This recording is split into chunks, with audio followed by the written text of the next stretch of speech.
Hello, my budding mathematical geniuses. So today we're going to start in on inequalities. Okay, so this is kind of the second half of this unit. The big picture here is the unit we're dealing with is nonlinear systems of equations and inequalities. So we have spent a few lessons dealing with the equation portion. Now we're going to turn our attention to the inequality portion.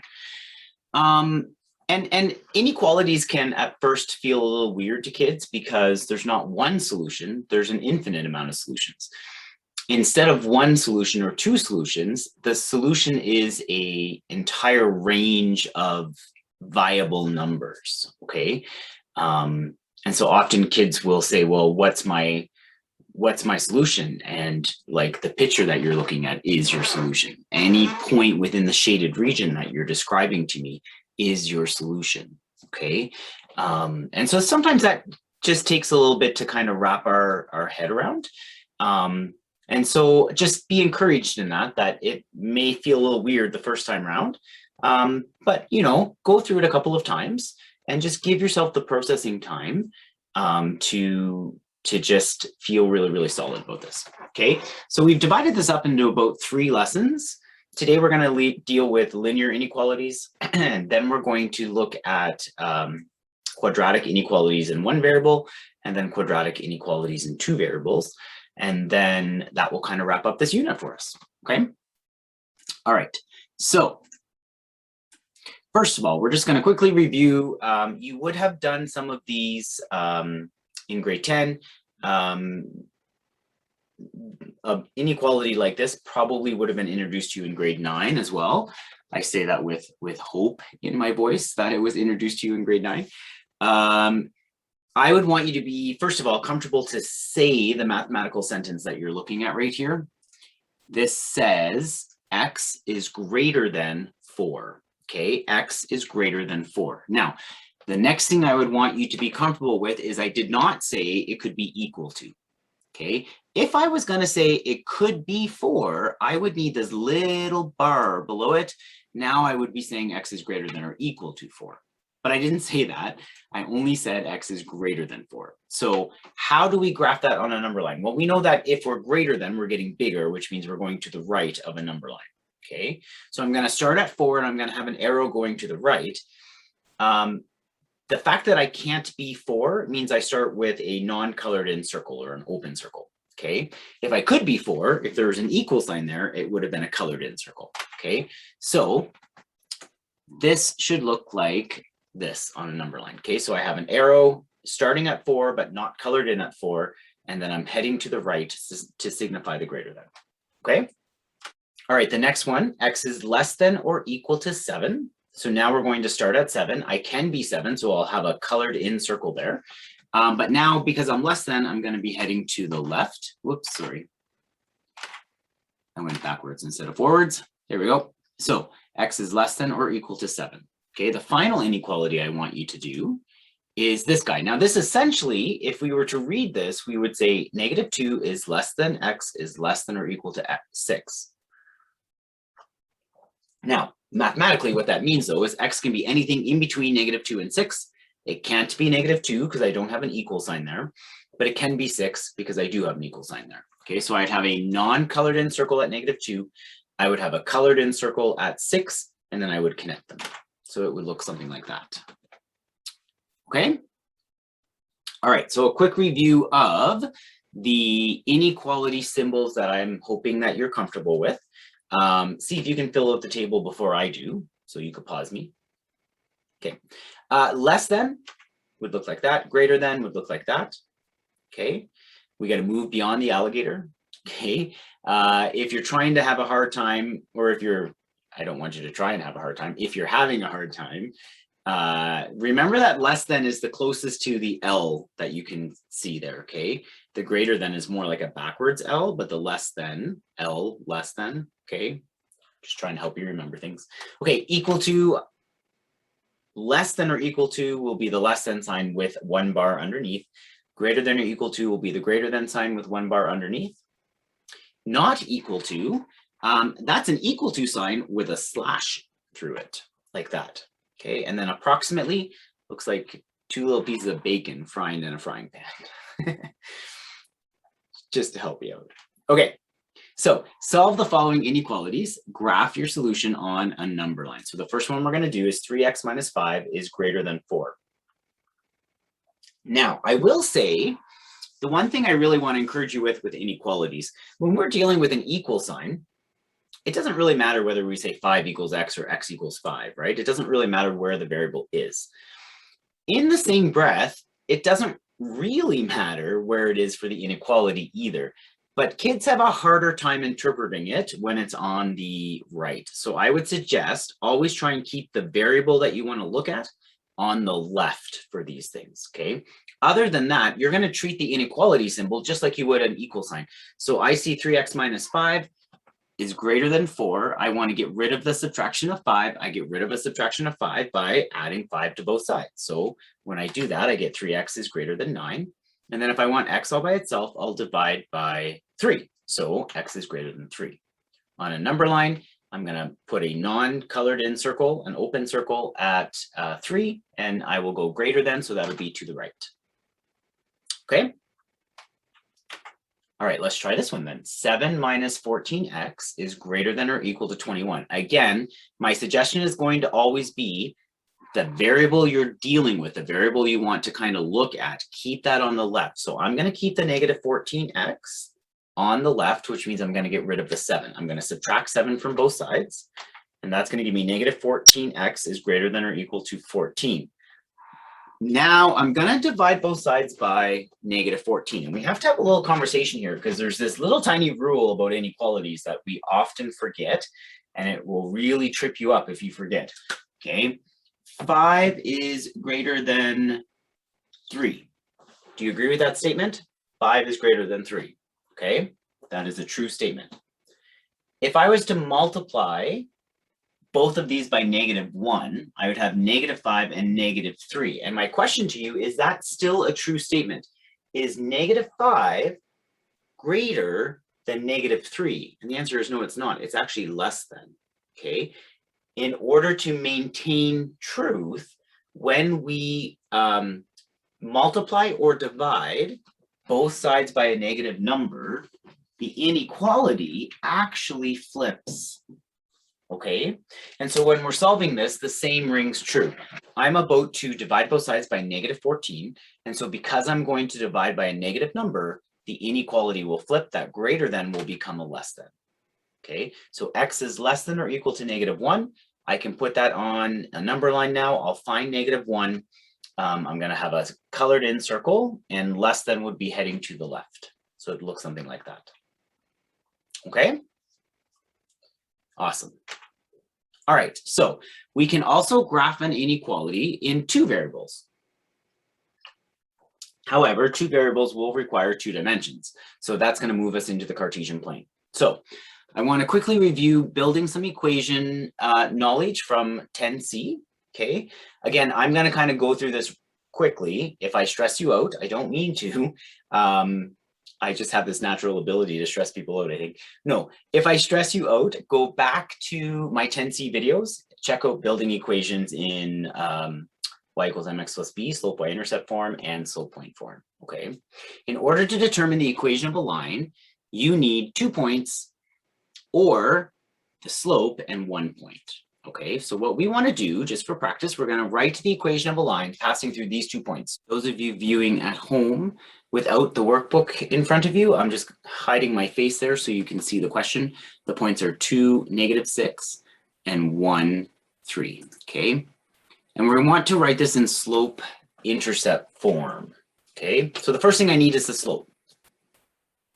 Well, I remember from my good old 10C days, slope formula is m equals y2 minus y1 over x2 minus x1. Okay, so I'm going to end up going 3 minus -6. That will be my y2 minus y1. And then 1 minus 2 will be my x2 minus x1. Okay, 3 minus -6 is 9. 1 minus 2 is -1. So I end up with 9 divided by -1, which is just -9. So I have a slope of -9. Now, I'm asked for slope-intercept form, which is y equals mx plus b. I don't know the y-intercept right now, so that's not the form I'm going to start building. The form I'm going to start building would be slope point form, which is y minus y1 equals m bracket x minus x1. Okay, again, if you need a refresher, I do have videos on building equations, both in slope point form and in y equals mx plus b form. Okay, so I'm going to go y minus y1 equals m times x minus x1. So I'm just going to use the first point that I saw there, which was the 2, -6. So I have y plus 6, that's y minus -6, okay? My slope is -9, and the x value of that particular point I was using was 2. So now I'm going to distribute the -9. So I've got y plus 6 equals -9x plus 18. And then I just got to bring the 6 over. And so I'll subtract 6 from both sides. That'll be y equals -9x plus 12. So this is the equation that passes through the point 2, -6 and 1, 3. Okay, so just a quick little review on building equations. A linear inequality in two variables may be in one of the following forms, where a, b, and c are real numbers. So either I could have it as ax plus by is less than or equal to c, I could have ax plus by is greater than or equal to c, or I could have ax plus by is less than c, or ax plus by is greater than c. Now, I want to just very quickly go through what all of this would look like, okay? So if I had less than or equal to, what you're going to see is you're going to see a solid line, and then you're going to shade below that line, okay? So anything below that line would be less than or equal to. If you see greater than or equal to, you're going to see a solid line, but then you're going to see everything shaded above that line, okay?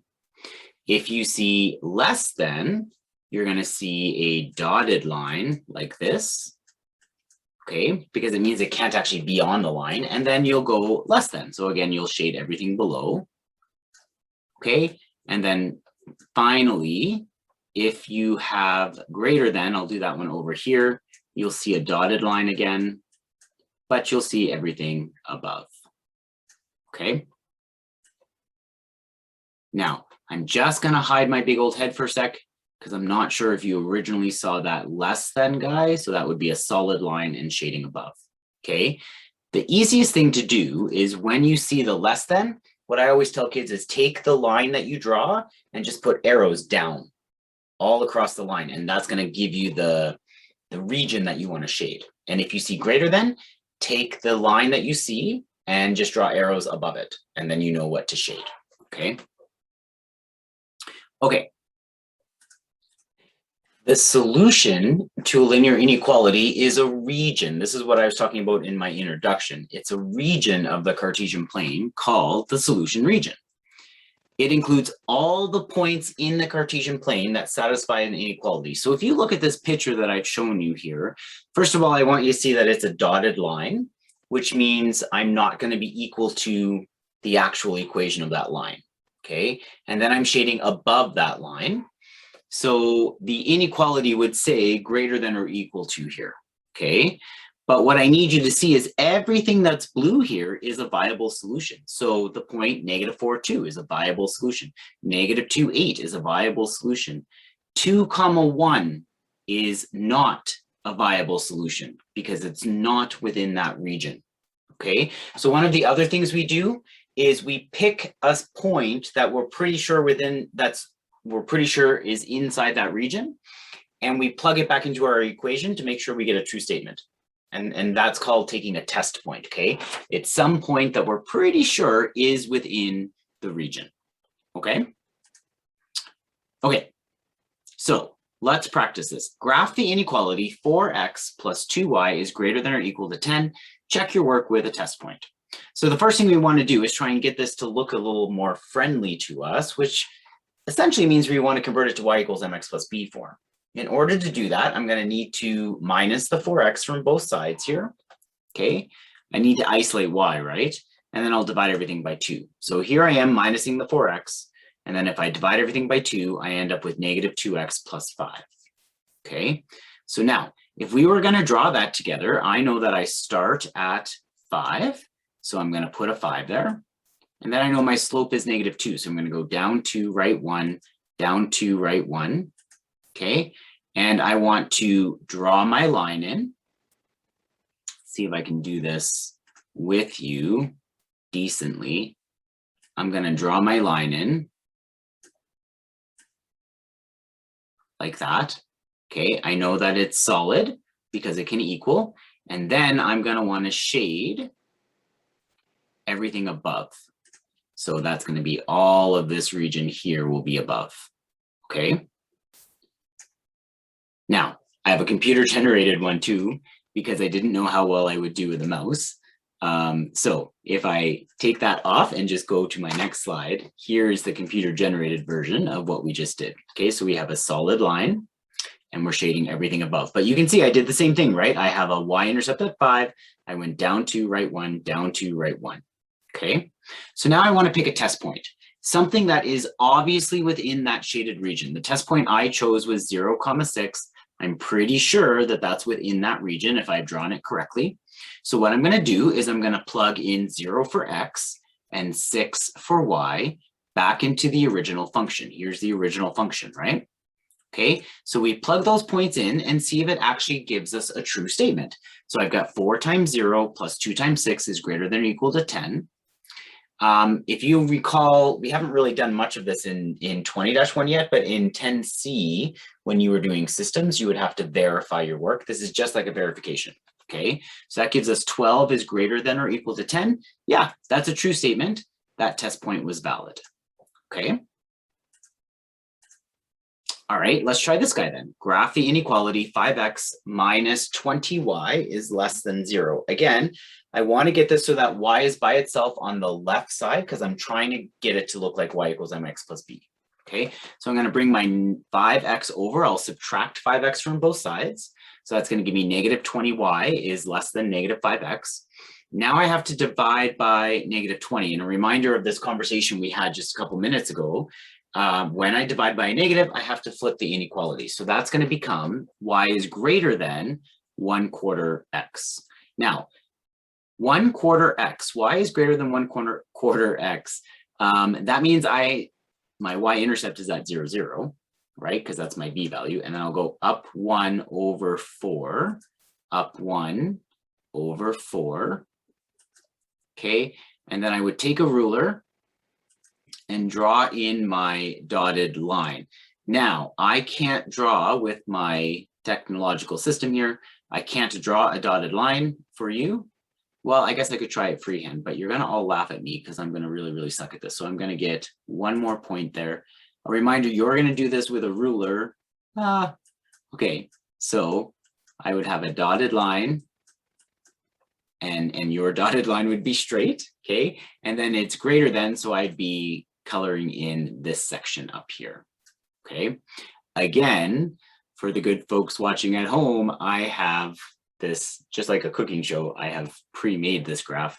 And so let's move to that one instead, and it would look like that, okay? Again, though, I went through the point 0, 0. I have a slope of 1 over 4, okay? And down 1, back 4. You can see my dotted line there, and then I've shaded above, okay? So I want to pick a test point to check.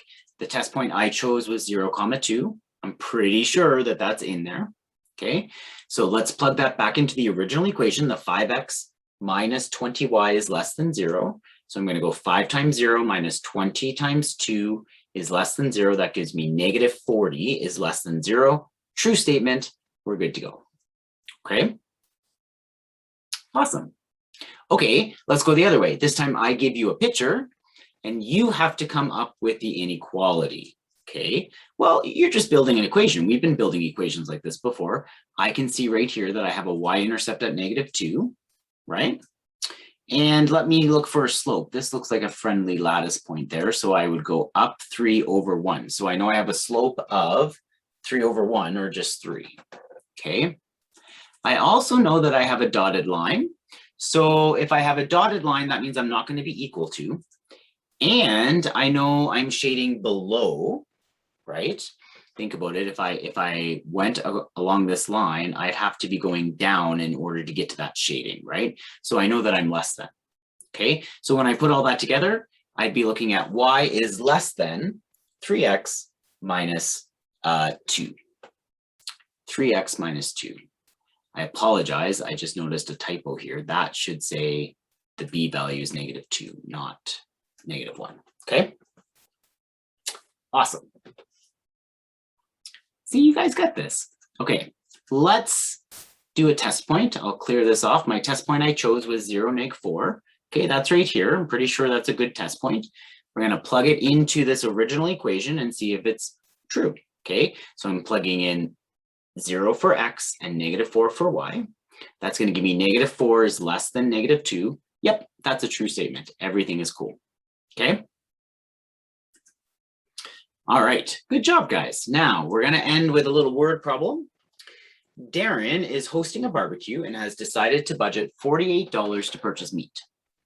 Hamburger costs $5 per kilogram and chicken costs $6.50 per kilogram. Write an inequality to represent the number of kilograms of each meat that Darren may purchase, and then sketch the solution region. Okay, so like any sort of word problem, I have to define my variables. So I'm going to say we're going to let x equal the amount of hamburger that I buy and y equal the amount of chicken I buy. Okay, so then I know that the amount of hamburger is $5 per kilogram. So if x is the amount of kilograms that I buy, it'll be 5x. And for chicken, it'll be 6.5y. And I only have $48 budgeted. So that means I have to be less than or equal to 48. So the equation that I'm going to work with will be 5x plus 6.5y is less than or equal to 48. Now, I want to rearrange that so that it says y equals mx plus b, essentially. So say y is less than something. So I'm going to subtract 5x from both sides, and then I'm going to divide both sides by 6.5. Okay, now that gave me some nasty numbers. I left them as fractions only because they were not nice decimals and I didn't want to round. And you know how to put that into a fraction, right? You would go -5 divided by 6.5. Take a look at your calculator saying, if you're Casio, you just press your F to D or S to D button. If you're TI, you'd press math, enter, enter, and it would give you that -10/13. Okay, so don't let that fraction stress you out. Same thing with the 96/13. I'm going 48 divided by 6.5, and then I'm pressing that S to D button on the Casio or the math, enter, enter on a TI. Okay. All right, so if I go ahead and graph this, which I'm hoping you're pausing me and doing all through, right? Everything's easy if you watch somebody else do it. Make sure you're using these videos to the best of your ability, and that means shutting me up from time to time, trying it yourself, and then letting me talk, okay? So your graph should end up looking like this, okay? We're just a little under 8 here for the y, and really close, just a little under 10 for the x, okay? All right, so the next question is, can Darren buy 6 kilograms of hamburger and 4 kilograms of chicken if he wants to stay within his budget? Well, that means 6 is my x and 4 is my y. I'm just going to plug those in and see if I get a true statement. It's just like a test point, okay? So 5 times 6 is 30, and 6.5 times 4 is 26. 30 plus 26 is 56. This is not a true statement. 56 is not less than 48. So no, Darren cannot buy 6 kilograms of hamburger and 4 kilograms of chicken and stay within his budget. Okay, now to put that into perspective from the visual, that would have been the 0.64, right? If we look at the 0.6, 4, we can see that it's outside of our solution region. Okay. Okay, how many kilograms of chicken can Darren buy if he decides not to purchase any hamburger? Well, hamburger is my x value. So if I don't want any hamburger, that's a 0 for x. So I plug in 0 and we're going to solve for y. So this is gone, and I'd have to divide both sides by 6.5. And that gives me around 7.38. So we could say he could buy 7 kilograms of chicken, okay? And again, that point would be right around here. That's the 0, 7.38, okay? All right, good job, guys. Finally, if Darren buys 3 kilograms of hamburger, what's the greatest whole number of kilograms of chicken he can buy? What I want you to see here, that's actually the exact same question I just asked you, except instead of 0 kilograms of hamburger, it's now 3 kilograms of hamburger, okay? And so I just plug in 3 for x and solve for y. So I'm plugging in 3 for x. That gives me 15. I'll have to subtract 15 from both sides, and that gives me 6.5y is less than or equal to 33. Divide by 6.5, and I get 5.07-ish. So that means I can buy 5 kilograms of chicken. Again, that also gives me the point 3, 5. So if I think about that on my solution, 3, 5 is right about there. So it's just right at that cusp of my budget. Okay. All right. So in summary, when we solve inequalities, we must, first of all, isolate for y.